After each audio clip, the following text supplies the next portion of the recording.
अहिल्यानगरमध्ये धीरज परदेशी नावाच्या विद्युत विभागातल्या कंत्राटी कर्मचाऱ्याची हत्या झाली आणि धीरज हा हिंदुत्ववादी होता किंवा त्याच्या डोक्याला किंवा कपाळाला टिळा होता म्हणून त्याची हत्या झाली असा आरोप धीरजच्या पत्नीनं केला। आता या आरोपामध्ये हिंदुत्ववादी संघटनांनी सुद्धा धीरजच्या कुटुंबियांची री ओढली। हिंदुत्ववादी संघटना असतील किंवा नगरचे आमदार संग्राम जगताप असतील, राहुरीचे आमदार अक्षय कर्डिले असतील, ही सगळी लोक आक्रमक झाली आणि नगरमध्ये एक प्रकारचा तणाव निर्माण झाला। पण धीरजच्या हत्येविषयी नगरमधून जी नवीन माहिती येते त्या माहितीनुसार धीरजचे आणि आरोपींचे काही वैयक्तिक वाद होते आणि त्या वादामधूनच आरोपींनी धीरजला एकटं गाठून त्याची हत्या केली असं समजतंय। आता हिंदुत्ववादी किंवा धीरजचा परिवार जे आरोप करतोय की त्याला टिळा असल्यामुळे मारलं, ते आरोप खरे आहेत की धीरजचे आरोपींशी वैयक्तिक वाद होते म्हणून त्याची हत्या झाली, हे आरोप खरे आहेत, हे व्हिडिओच्या शेवटापर्यंत तुम्हाला समजणारच आहे।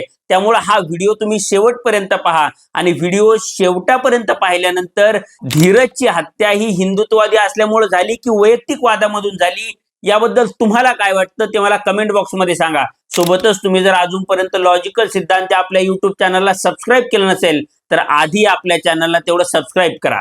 नमस्कार, मी सिद्धांत आणि लॉजिकल सिद्धांत आपल्या युट्यूब चॅनलमध्ये तुमचं अगदी मनपूर्वक स्वागत आहे। तर झालं असं की धीरज परदेशी नावाचा अहिल्यानगर महापालिकेच्या विद्युत विभागात कंत्राटी कर्मचारी म्हणून काम करणारा तरुण नगरच्या दर्गा दायरा नावाच्या परिसरामध्ये जे कब्रस्तान आहे त्या कब्रस्तान जवळ विद्युत खांबाजवळ काहीतरी काम करत होता आणि तो काम करत असताना मेहराज सय्यद, सिराज सय्यद, मुस्तकीन सय्यद, युनुस सय्यद ही सगळी लोक तिथं पोहोचली आणि त्या लोकांनी धीरजला मारहाण करायला सुरुवात केली। या सगळ्या आरोपींनी धीरजला लाकडी दांड्यांनी आणि रॉडने मारहाण केली आणि या हल्ल्यामध्ये धीरज हा गंभीर जखमी झाला। त्याला हॉस्पिटलाइज केलं गेलं पण काही तासांमध्ये धीरजची प्राणज्योत मालवली आणि त्याचं निधन झाल्याची बातमी हॉस्पिटलच्या बाहेर आली। आता ही बातमी समोर आल्यानंतर धीरजच्या कुटुंबियांनी त्याच्या कपाळाला टिळा होता म्हणूनच या मुस्लिम लोकांनी त्याला मारलं असा आरोप केला। आता कुटुंबियांनी असा आरोप केल्यानंतर हिंदुत्ववादी संघटना आक्रमक झाल्या। नव हिंदुत्ववादी असलेले नगरचे आमदार संग्राम जगताप हे सुद्धा ऍक्टिव्हेट झाले किंवा राहुरीचे आमदार अक्षय कर्डिले सुद्धा त्या ठिकाणी आले आणि त्यांनी एक आक्रमक भूमिका घेतली। आता त्यांनी आक्रमक भूमिका घेतल्यामुळं संपूर्ण नगर शहरामध्ये तणावाचं वातावरण निर्माण झालं आणि नगर शहर हे बंद ठेवण्यात आलं। आता संग्राम जगताप असतील, संग्राम भंडारे असतील किंवा अक्षय कर्डिले असतील, या लोकांची सोशल मीडियावर चांगली फॅन फॉलोइंग आहे आणि त्यामुळं त्यांनी सोशल मीडियावर या गोष्टी पसरवायला सुरुवात केली आणि त्यामुळं धीरजच्या हत्येची बातमी फक्त नगरपुरतीच मर्यादित राहिली नाही तर ती संपूर्ण महाराष्ट्रात पोहोचली आणि एक हिंदुत्ववादी तरुण हिंदुत्वाचं काम करत होता किंवा त्याच्या कपाळाला टिळा होता म्हणून त्याची हत्या झाली अशी बातमी किंवा अशी माहिती महाराष्ट्राच्या कानाकोपऱ्यामध्ये पोहोचली आणि हिंदुत्ववादी आक्रमक झालेले किंवा त्यांचा पारा चढलेला आपल्याला बघायला मिळाला। पण संग्राम जगताप आणि इतर लोकांच्या वक्तव्यामुळे जे वातावरण टाईट झालं होतं किंवा जे टेम्परेचर हाय झालं होतं ते टेम्परेचर काही काळानंतर डाऊन व्हायला सुरुवात झाली आणि धीरज परदेशीच्या हत्येबद्दल नवनवीन माहिती समोर यायला लागली आणि जी नवीन माहिती समोर आली त्या माहितीनुसार 24 एप्रिल 2023 रोजी जिया ताहिर शेख या व्यक्तीच्या मटणाच्या दुकानावर ओमकार घोलप आणि धीरज परदेशी या लोकांनी 3 ते 4 जणांच्या टोळक्यासह हल्ला केला आणि या हल्ल्यामध्ये जिया ताहिर शेख हा व्यक्ती गंभीररित्या जखमी झाला आणि या प्रकरणामध्ये धीरज परदेशी, ओमकार घोलप आणि अन्य 3 लोकांवर 307 चा म्हणजे हत्येच्या प्रयत्नाचा गुन्हा दाखल झाला।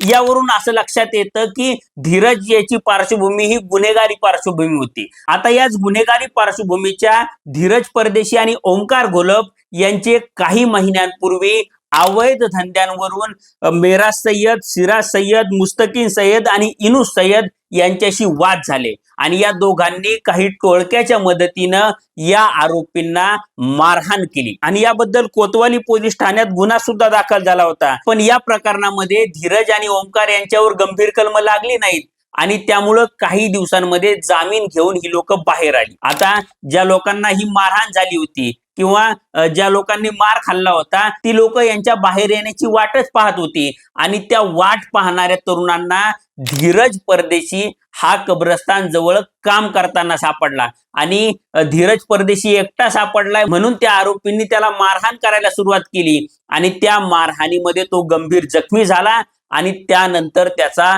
मृत्यू झाला. याचा अर्थ वैयक्तिक संबंधांमधून किंवा वैयक्तिक वादामधून आणि त्यात अवैध धंद्यांच्या वादामधून ही हत्या झालीये असं दिसतंय. पण नगरचे आमदार संग्राम जगताप असतील, राहुरीचे आमदार अक्षय कर्डिले असतील, संग्राम बापू भंडारे असतील, या सगळ्या लोकांनी धीरजच्या कपाळाला टिळा होता म्हणून त्याची हत्या झाली अशी गोष्ट पसरवायला सुरुवात केली आणि तसाच आरोप धीरजच्या कुटुंबियांनी सुद्धा केला आणि या आरोपाला धरूनच नगर बंद झाला. त्यावेळी या लोकांनी जी भाषणं केली त्या भाषणामध्ये अतिशय प्रक्षोभक, खालच्या पातळीची आणि अतिशय आक्रमक भाषा वापरली. अगदी अक्षय कर्डिलेंनी तर या लोकांची मुंडकी छाटली पाहिजेत किंवा माझा बाप यांना सांगायचा की तुमची झाटभर मतं मला नकोत आणि तुम्ही कामाची भीक मागायला आमच्या दारात येऊ नका, अशा प्रकारचं वक्तव्य अक्षय कर्डिलेंनी केलं. आता अक्षय कर्डिले हे लोकप्रतिनिधी आहेत किंवा संग्राम जगताप हे सुद्धा लोकप्रतिनिधी आहेत आणि लोकप्रतिनिधी हा कोणत्या समाजाचा नसतो किंवा कोणत्या धर्माचा नसतो, तर लोकप्रतिनिधी हा एकदा निवडून आल्यानंतर त्या संपूर्ण मतदारसंघाचा लोकप्रतिनिधी असतो आणि या लोकांनी संविधानाची त्या प्रकारची शपथ सुद्धा घेतलेली असते. त्यामुळे अक्षय कर्डिलेंना किंवा कोणत्याही आमदारांना कोणत्या समाजानं मतं दिली किंवा कोणत्या व्यक्तीनं मतं दिली याचा त्या व्यक्तीच्या कामावर काही परिणाम होत नाही. एकदा निवडून आल्यानंतर ज्या व्यक्तींनी मतं दिली आणि ज्या व्यक्तींनी मतं दिली नाही या सगळ्या व्यक्तींचा तो आमदार असतो आणि ती लोक या आमदाराकडे आल्यानंतर त्या आमदारानं त्यांची कामं करून देणं ही त्याची नैतिक आणि कायदेशीर जबाबदारी असते. म्हणजे तुमची मतही आम्हाला नको आणि तुमचं आम्ही कामही करणार नाही अशा प्रकारची भाषा ही गैरसंवैधानिक आहे. आणि दुसरीकडे मुंडकं छाटण्याची भाषा करणं, अक्षय कर्डिलेंची ही भाषा तर प्रक्षोभक वक्तव्यांमध्ये येते. म्हणजे प्रक्षोभक वक्तव्य केलं म्हणून या प्रकरणात अक्षय कर्डिलेंवर गुन्हा दाखल होण्याची गरज आहे. पण सरकार हे भाजपचं आहे, अक्षय कर्डिले हे भाजपचे आमदार आहेत, संग्राम जगताप हे सुद्धा राष्ट्रवादीचे म्हणजे सत्ताधारी पक्षाचेच आमदार आहेत.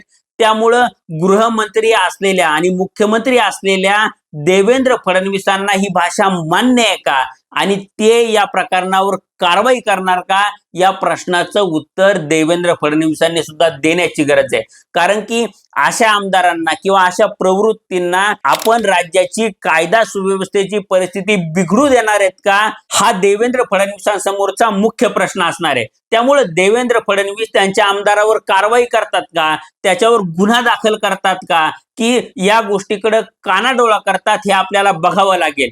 आणि देवेंद्र फडणवीसांनी जर अक्षय कर्डिलेंच्या या वादग्रस्त वक्तव्याकडे कानाडोळा केला तर देवेंद्र फडणवीसांच्याच इशाऱ्यानं अक्षय कर्डिले अशा प्रकारची भाषा वापरतात का असा संशय निर्माण व्हायला इथं जागा आहे. त्यामुळे देवेंद्र फडणवीसांना जर नगरमधल्या कायदा सुव्यवस्थेच्या परिस्थितीला जबाबदार ठरायचं नसेल किंवा आपण त्यामध्ये सामील नाहीयेत असा मेसेज द्यायचा असेल तर त्यांनी अक्षय कर्डिलेंवर कारवाई करण्याची गरज आहे हे आपण लक्षात घेतलं पाहिजे. आता धीरज परदेशीची हत्या नेमकी कशामुळे झाली, म्हणजे खरंच तो हिंदुत्ववादी असल्यामुळे त्याची हत्या झाली की मी जी कारणं सांगतोय किंवा जी माहिती समोर येते त्या माहितीनुसार वैयक्तिक कारणास्तव त्याची हत्या झाली, या दोन्ही पैकी नेमकं काय झालं हे तुम्ही मला कमेंट बॉक्समध्ये सांगा. हा व्हिडिओ आवडला असेल तर व्हिडिओला लाईक करा आणि असेच नवनवीन व्हिडिओ पाहण्यासाठी लॉजिकल सिद्धांत आपल्या युट्यूब चॅनलला सबस्क्राईब करायला विसरू नका. धन्यवाद.